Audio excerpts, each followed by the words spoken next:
Kerala story facts. 2017 में जब केरल में धर्मांतरण के मामलों ने तूल पकड़ा था, तो राष्ट्रीय महिला आयोग ने अपनी अध्यक्षा रेखा शर्मा की अगुवाई में एक फैक्ट फाइंडिंग कमेटी बनाई थी। इस कमेटी में रेखा शर्मा के अलावा आयोग की सदस्य व केरल हाईकोर्ट की वकील कृष्णादास पी नायर तथा कानूनी सलाहकार के तौर पर गीता राठी सिंह भी शामिल थीं। 5 नवंबर 2017 को ये टीम कोची पहुंची और धर्मांतरण, लव जिहाद केस के पीड़ितों, समाजसेवी संस्थाओं, इस मुद्दे पर काम कर रहे मीडियाकर्मियों से मिली। पता चला कि कोची में भी एक पीड़ित लड़की है, तो टीम उससे भी मिली। हालांकि स्थानीय मीडिया ने आरोप लगाया कि उसके माता पिता उसके साथ अमानवीय व्यवहार कर रहे हैं, लेकिन लड़की से जब आयोग की टीम मिली, उसने इस आरोप से साफ इनकार कर दिया। 17 नवंबर को टीम कोझिकोड पहुंची, जहां ऐसी कई पीड़ित लड़कियों से टीम मिली और उनकी शिकायतें सुनी। 18 नवंबर को महिला आयोग की टीम तिरुवनंतपुरम में उस लड़की की मां से भी मिली, जिसे केरला स्टोरी मूवी में शालिनी नाम से दिखाया गया है। अपनी रिपोर्ट में महिला आयोग ने उस समय लिखा था कि शालिनी, फिल्मी नाम, ने अपना MBBS पूरा कर लिया था। पढ़ाई के दौरान ही उसकी दोस्ती डॉक्टर बैक्सन, रिपोर्ट में लिखा नाम, से हुई, जो उसे तिरुवनंतपुरम के सलफी सेंटर ले गया, जहां उसका धर्मांतरण किया गया और उसे एक नया नाम दे दिया गया, फातिमा। यही नाम अदा शर्मा के किरदार को भी धर्मांतरण के बाद मूवी में दिया गया है। केरल पुलिस को पूरी जानकारी। पीड़िताओं और सामाजिक संस्थाओं से बात करते हुए कमेटी को लगा कि कुछ सामाजिक खलबली भी है, सो मामले की संवेदनशीलता को समझते हुए आयोग की टीम ने ये मामला केरल के DGP के सामने उठाना उपयुक्त समझा। तब आयोग की टीम पुलिस हेडक्वार्टर में DGP के साथ साथ कई वरिष्ठ पुलिस अधिकारियों से मिली। इस मुलाकात के दौरान उन्हें जो 11 शिकायतें कई पक्षों से मिली थीं, उनको DGP के हवाले कर दिया ताकि उन पर उपयुक्त एक्शन लिया जा सके। राष्ट्रीय महिला आयोग की इस टीम ने संविधान की प्रस्तावना का जिक्र करते हुए अपनी रिपोर्ट कई बिंदुओं में लिखी है। अपने पहले ही बिंदु में आयोग की टीम ने साफ लिखा है कि ये पाया गया कि केरल में बड़े पैमाने पर धर्मांतरण का ट्रेंड उभरकर सामने आ रहा है। हालांकि उन्हें बताया गया है कि राज्य सरकार द्वारा हर धर्मांतरण केस का आधिकारिक रिकॉर्ड भी रखा जा रहा है। दूसरे बिंदु में लिखा गया है कि अंतर्जातीय विवाहों का चलन इस राज्य में कोई नया नहीं है, फिर भी धर्मांतरण का ट्रेंड हाल ही में उभरकर सामने आया है, जो प्रथम दृष्टया योजनाबद्ध और साजिशन लगता है। यह है केरल में धर्मांतरण का पैटर्न।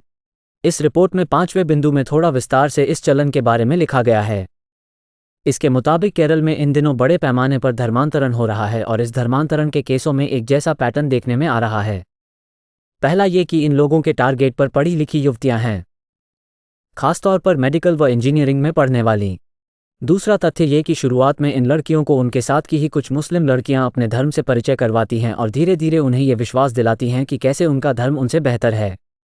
इसका तीसरा पायदान ये होता कि उस लड़की को इस्लाम का साहित्य या उपदेश दिया जाता है, जो किताबों या CD आदि की शक्ल में होता है।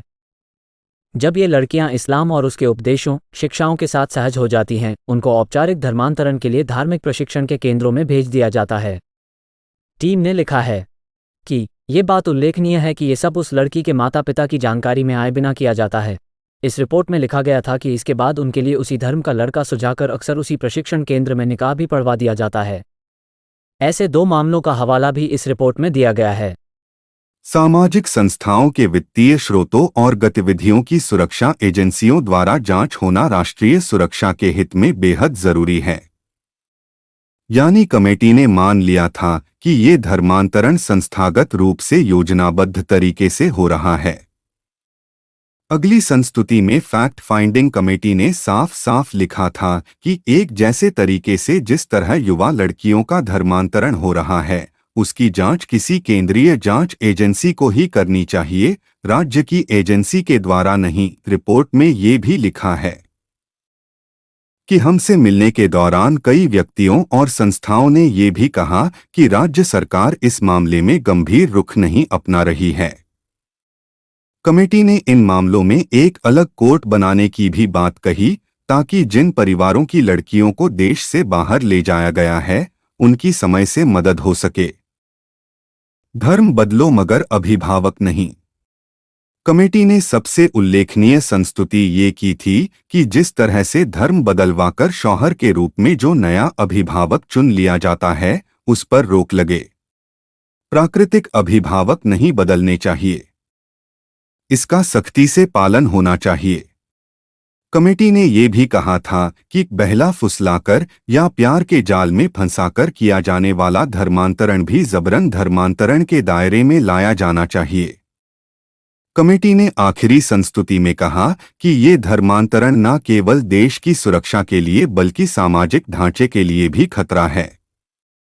ऐसे में किसी सामाजिक विशेषज्ञ से इसका गहरा अध्ययन किए जाने की जरूरत है।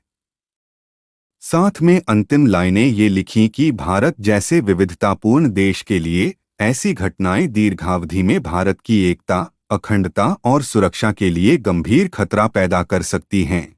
अब असल सवाल ये है कि जब 2017 में ये फैक्ट फाइंडिंग रिपोर्ट तैयार हुई तो जाहिर है केरल की सरकार को भेजी गई होगी। एक्शन लेने के लिए संस्तुतियां भी हैं, लेकिन केरल में क्या एक्शन हुआ, इसके बारे में ज्यादा जानकारी जनता के सामने नहीं आ पाई। हालांकि केंद्र सरकार ने पीएफआई पर प्रतिबंध लगा दिया है, लेकिन केरल सरकार ने क्या एक्शन लिया नहीं पता चला।